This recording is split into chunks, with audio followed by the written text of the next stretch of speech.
তো বন্ধুরা আজকে তোমাদের জন্য নিয়ে আসছি আমি সবজি পাকোড়া। তো প্রথম হচ্ছে পেঁয়াজ, কাঁচামরিচ, ধনিয়া পাতা কুচি করে নিয়েছি। নিয়ে এখন এর মধ্যে দিয়ে দিব গাজর কুচি, আলু কুচি, বাঁধাকপি কুচি, এগুলো হচ্ছে সুন্দর করে কুচি কুচি করে কেটে নিতে হবে। তারপরে এর মধ্যে দিয়ে দিব হলুদের গুঁড়া, মরিচের গুঁড়া, দিয়ে দিব হচ্ছে ধনিয়া গুঁড়া। এখন এই তো ধনিয়া গুঁড়া দিয়ে দিলাম, ধনিয়া গুঁড়া দিয়ে এখন দিব জিরা গুঁড়া। জিরা গুঁড়া দিয়ে এখন দিতে হবে মাছ। এই বেটারে তো তোমার দেওয়াই লাগবে, এই বেটা হচ্ছে তোমার টেস্টে পাল্টাই দিবে। ওরে দেওয়াই লাগবে, বলে দিবাই দিবা।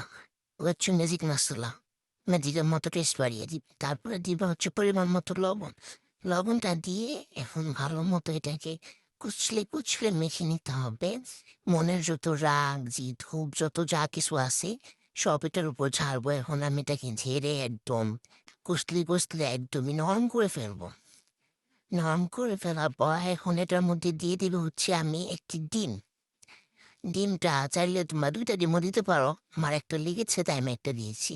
যাদের একটু পরিমাণ বেশি থাকবে তারা ২টা দিয়ে দিবা। ডিমটা দেওয়ার পর এটা মিশিয়ে নিব। মিশিয়ে নিয়ে তারপরে দিয়ে দিব হচ্ছে বেসন। বেসনটা আমি একটু ঠং করে ঘুরিয়ে ঘুরিয়ে দিচ্ছি। তারপর বেসনটা দেওয়ার শেষে এটাকেও আবার ভালো করে কষলে কষলে মেখে নিতে হবে।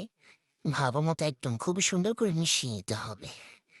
মিশানোর শেষে সুন্দর করে তারপর এটাকে দেখতে হবে যে তুমি যে শেপটা বানাবা ওই শেপটা হচ্ছে নাকি, আর কিছু লাগবে নাকি, হয়ে গেছে। এটা আমারটা হয়ে গেছে।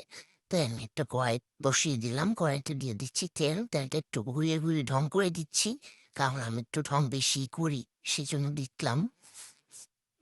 দেওয়ার পর হচ্ছে তেলটা গরম হয়ে যাওয়ার পরে একটু একটু করে আমি ওই পাকোড়াগুলো দিয়ে দিচ্ছি। দেওয়ার পরে এখন ওইগুলো সুন্দর ভাজা হচ্ছে। ওয়াও, এই তো ভাজা হয়ে যাচ্ছে। এখন ম্যাজিক হয়ে হয়ে যাবে।